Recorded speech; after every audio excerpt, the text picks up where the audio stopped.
100 years from now, Nebraskans are still going to be telling stories of the 2019 flood.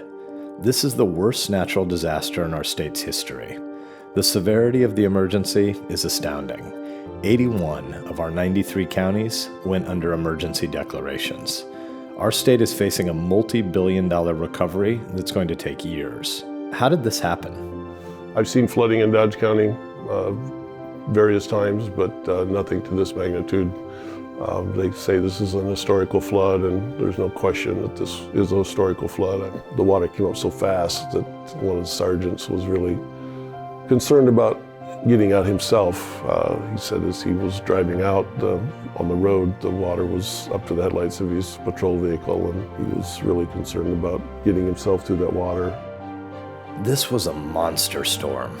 Like a lot of disasters, it happened gradually and then all at once. In the months leading up to the flood, a harsh winter dropped as many as 40 inches of snow on Nebraska. And then, in March, we got hit with a bomb cyclone. Pressure fell fast. Winds surpassed 60 miles an hour. In eastern Nebraska, record rain. In western Nebraska, a blizzard. A foot of rain with nowhere to go. Ice chunks heavier than a truck. Dams and levees didn't stand a chance, and when they came down, 11-foot waves turned the prairie into a lake. Bridges were swept away. Levees along 5 river systems were destroyed. Roads were submerged or ripped out entirely.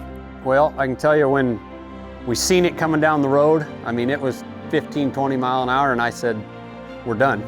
When it started coming from the north, you don't see water from the north here. It always backs up. And you're wondering, okay, if that came up that fast, is there another 3 foot of water behind it? Are you gonna get swept away? Are you gonna be able to get out? It all crossed your mind. Homes gone, livestock killed, grain spoiled. Worst of all, lives were lost.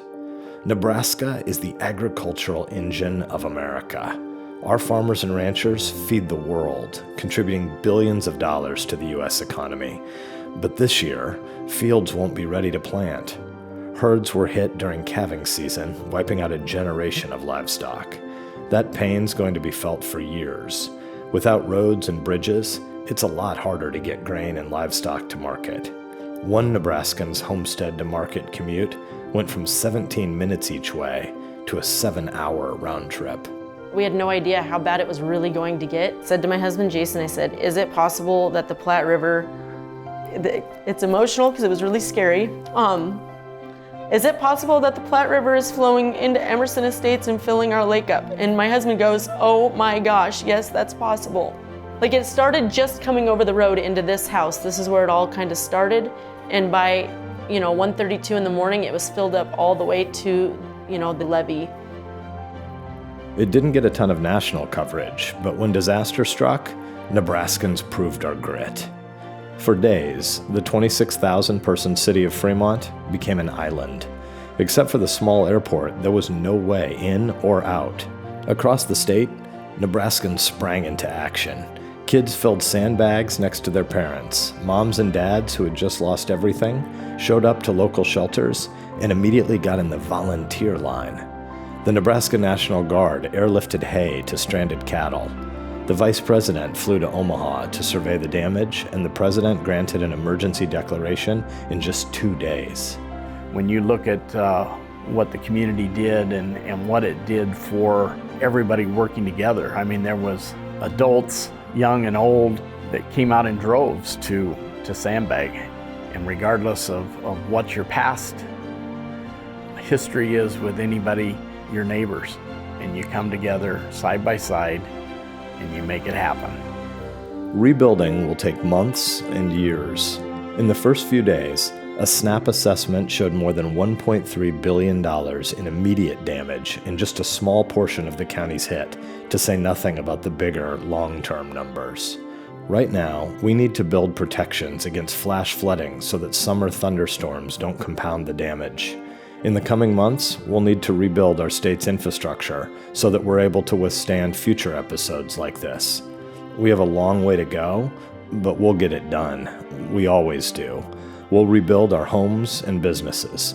We'll fix our roads, bridges, and levees. We'll fill our grain bins and elevators. And above all, we'll care for our neighbors.